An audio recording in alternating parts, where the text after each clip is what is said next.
All right, everyone, Meta is just about to drop its Q4 earnings. And right now, Wall Street is overwhelmingly bullish. But there's an explosive new report making the rounds that lays out a very different story, a contrarian case that every single investor really needs to hear. Okay, let's dive right in. The report's title alone is brutal. It argues that Zuckerberg's big AI push isn't some brilliant new vision. Instead, it's a dangerous repeat of the exact same playbook that gave us the metaverse. And we all remember how that expensive experiment turned out. So first, let's just set the scene, right? Here's the consensus view. On Wall Street, Meta is seen as an absolute, unstoppable AI darling. And look, the conviction here is just staggering. We're talking over half of all analysts rating the stock a strong buy. The bull case is pretty simple. They believe the AI-powered ad engine is a cash-printing machine that just won't stop. And this is the core idea that this new report is here to tear apart. Now, the report's main argument hinges on a $73 billion case of déjà vu. It's all rooted in the long shadow cast by the metaverse. Just let that number sink in for a second. $73 billion. That's the actual cumulative operating loss from the metaverse experiment. For investors, this isn't just some number from the past. It's a terrifying precedent for unchecked, founder-led spending. So you might be asking, how is this even possible? Well, it all comes down to a dual-class share structure. Check this out. Mark Zuckerberg has just over 13% of the economic stake, but he controls over 60% of the voting power. He literally cannot be overruled. He can't be fired. What he says goes, period. And this brings us to what the report calls the emperor's new AI. The argument is that this exact pattern of unchecked spending is happening all over again, but this time there's a huge twist. The AI strategy itself is apparently failing.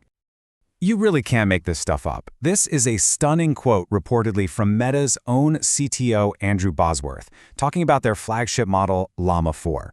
When your own head of tech is admitting internally that your core AI wasn't amazing at anything, well, that's a massive five-alarm fire for the entire strategy. And the problem just gets worse when you look at the competition. The report points to these smaller, scrappier players who are building superior AI models for literally a fraction of the cost. We're talking 1% of what Meta is spending. This just raises a fundamental question for investors. Where is all this money going? What is the return on this $100 billion plus infrastructure spend? Even with the world's biggest distribution network, 3 billion users they can push this AI to, what's the result? Basically nothing. Negligible usage. The report's conclusion is blunt and, frankly, brutal. This isn't a distribution problem, it's a product problem. Okay, so beyond the product issues, the report flags a potential financial time bomb, a hidden risk in the company's accounting that's been highlighted by a very famous short seller. And that investor is Michael Burry. Yeah, the guy from The Big Short. He's reportedly shorting NVIDIA, and his whole theory is based on GPU depreciation, which has direct and frankly terrifying implications for Meta's financials. The argument is simple, but it is so powerful. On its books, Meta pretends its GPUs last for 5.5 years, but with NVIDIA's innovation cycle going at lightning speed, they're really obsolete in maybe 2 to 3 years max. So what's the implication? It means Meta is understating its real expenses and overstating its profits. It's setting up a potential margin collapse when the accounting finally has to catch up with reality. So with all these risks just sitting there on the table, founder control, product failures, accounting questions, the report argues that this entire earnings call really just boils down to one single number. It's not revenue. It's not profit.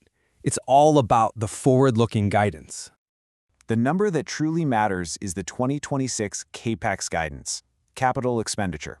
This is going to be the clearest signal to the market about whether Meta is being run with discipline or if it's just another founder-led obsession with a blank check. And here are the stakes, laid out plain and simple. If guidance comes in below $80 billion, the market will see that as discipline. That's the bull case. But if that number is over $100 billion, that confirms the bear case. That's the market saying, this is Metaverse 2.0. And let's not forget, the stock dropped 11% on similar spending news last year. We could absolutely see a repeat. Which leaves us with this final, provocative question from the report. Because of that share structure, investors can't fire the emperor. They have no real say, so the only vote they have left is the stock price. This makes the price action after the earnings call a direct vote of confidence or no confidence in the entire strategy. The only question left is, how will they vote?